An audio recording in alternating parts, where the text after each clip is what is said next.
Jurnal Refleksi Dwi Mingguan Modul 2.1 Pembelajaran Berdiferensiasi. Assalamualaikum warahmatullahi wabarakatuh.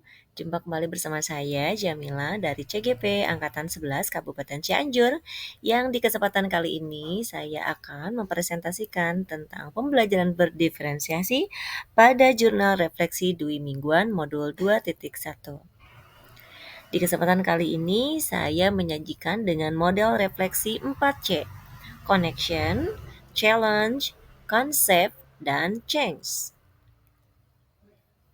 Connection.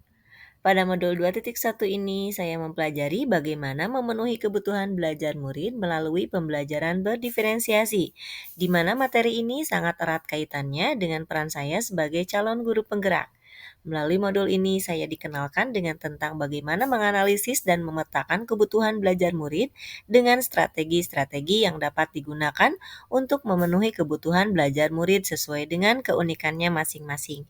Dimulai menggunakan tahapan merdeka, mulai dari diri, eksplorasi konsep, ruang kolaborasi, demonstrasi kontekstual, elaborasi pemahaman, koneksi antar materi, dan aksi nyata.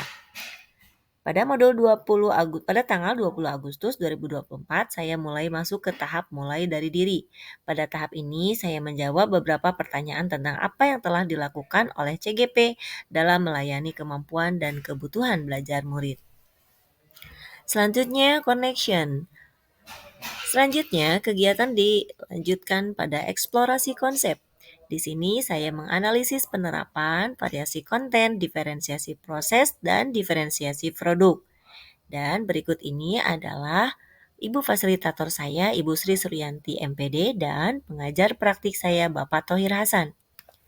Selanjutnya, di pemahaman selanjutnya ada ruang kolaborasi di mana kami melaksanakan diskusi kelompok secara virtual. Connection. Tentulah cahaya ini menjadi penuntun bagiku yang alangkah sebagai seorang guru penggerak, di mana tugasnya ialah menjadi meneraju pembelajaran yang menghadirkan ekosistem belajar yang mengorbit pada siswa dalam menyulap pembelajaran yang beragam di ruang kelas. Connection. Pengalaman mengikuti ruang kolaborasi yang melibatkan diskusi kelompok dan pemaparan analisis skenario pembelajaran di berbagai jenjang pendidikan, jenjang TK, SD, SMP, dan SMA.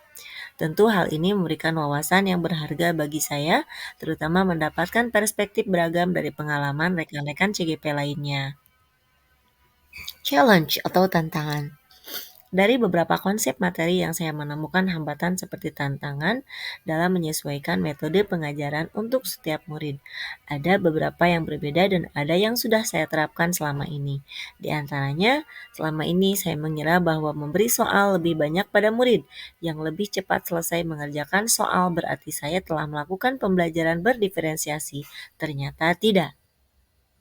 Konsep terutama dan penting yang saya pelajari dalam modul ini bahwa pembelajaran berdiferensiasi adalah serangkaian keputusan masuk akal common sense yang dibuat oleh guru yang berorientasi kepada kebutuhan murid. Keputusan-keputusan yang dibuat tersebut adalah terkait dengan tujuan pembelajaran yang didefinisikan secara jelas. Selanjutnya, change, perubahan. Setelah mempelajari modul ini, saya merefleksikan diri saya yang ternyata saya belum sepenuhnya memahami apa itu pembelajaran berdiferensiasi, sehingga belum bisa mengakomodir berbagai kebutuhan belajar peserta didik saya.